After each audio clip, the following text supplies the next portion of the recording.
One of the earliest areas of reform was a response to the unclean and dangerous living conditions in industrial cities. But what exactly is a reform movement? Well, a reform movement is an attempt to bring about social change. This change is usually a gradual one, which separates it from a revolutionary movement that happens suddenly. Some reform movements we'll discuss further will include child labor reform, urban reform, Chartist reform, and parliamentary reform. The reason we know about the appalling conditions in the industrial cities is due to the work of social investigators.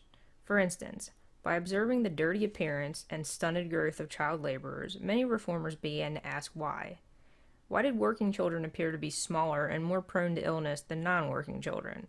How did this represent a danger to society? In response, activists jumped into action in various ways.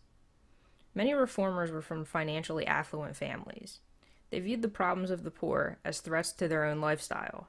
For instance, the rising rates of crime and outbreaks of disease had the potential to make their lives more difficult as well.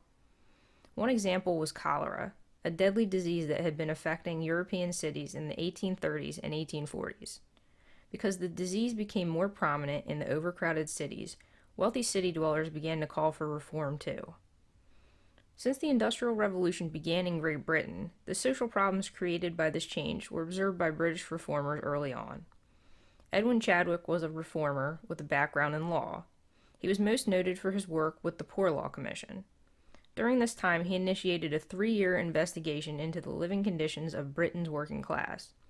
His work culminated in a thorough report on the sanitary condition of the laboring population of Great Britain in 1842. He reached many conclusions, such as that atmospheric pollution and overcrowding explain the rampant outbreaks in the industrial cities. He realized that the sanitation systems in the cities needed reform. Among these changes were better sewage systems, removal of waste from streets, and the improvement of water supplies. During the Industrial Revolution, many workers were faced with severe poverty. They were unable to leave this desperate situation because they had no political power in England. Wealthy male landowners were the only people who had any political impact. With the exception of a few reformers, these men were mostly out of touch with the plight of the workers and their families. At this time, Britain had two major political parties. The Tories were mostly members of the aristocracy, and the Whigs were mostly merchants. The makeup of the government also favored the landowners. For instance, the House of Lords was made up of aristocrats who served for life, and the House of Commons was made up of landed aristocrats, industrialists, and merchants. Change finally occurred in 1830, when the Whigs gained a majority and introduced the Reform Bill of 1832. The Reform Bill did the following. It redistributed the districts to reflect population changes, and it changed voting qualifications, which gained many middle-class men voting rights. Beginning in 1815, the British government passed a series of corn laws intended to keep corn prices high. Why would anyone want to keep these prices this way? Well, the legislation was originally imposed to protect British farmers from cheap foreign imports. However, the laws had consequences for the working class, who had to pay these high prices. With their already low wages, workers had little if anything left to purchase anything else. The corn laws really only helped the farmers and the nobility who owned the farmland. Finally, in 1828, reform began. The price of corn was not fixed, but depended on the price of foreign imports, which could be imported freely as long as domestic grain was sold at a minimum of 73 shillings per quarter. The corn laws were repealed completely in 1846. The Chartist reform movement wanted to gain universal suffrage, or the right to vote for everyone. However, everyone was simply another term for all male citizens, as women were not part of this particular push for voting rights.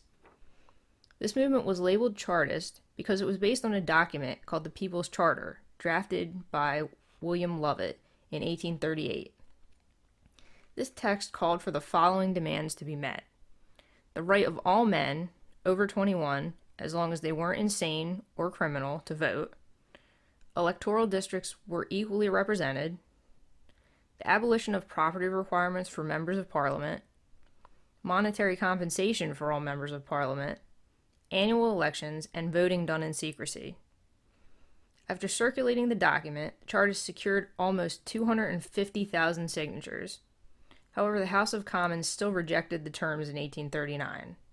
and after several Chartist leaders threatened a general strike, they were arrested. Other Chartists marched on the prison where the men were being held. Troops guarding the prison opened fire on the Chartists, killing 24 and wounding many others. The charter was circulated again, this time gaining 3 million signatures. The House of Commons still rejected the terms in 1842 and again in 1848. The Chartists ended their campaign after the third rejection. Now, since the Chartists never achieved their goals, why was this movement important?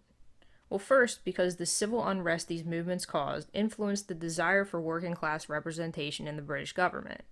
Also, most of their demands were eventually met through the Reform Acts of 1867 and 1884. The British Reform movement did not occur because of one issue. As we discussed, the reformers of the 19th century dealt with reforms such as inequality in government, voting rights, unfair legislation, and urban health. With this in mind, the reform movements of this time can be considered responses to the changes spurred on by the new industrialization. However, one of the most enduring societal changes that occurred during this reform was the shift of political power. Through changes in parliamentary representation and the expansion of voting rights, the workers were gaining a voice in the government. This began a gradual shift from a government based entirely on the influence of wealthy landowners to one that considered the plight of everyone in society.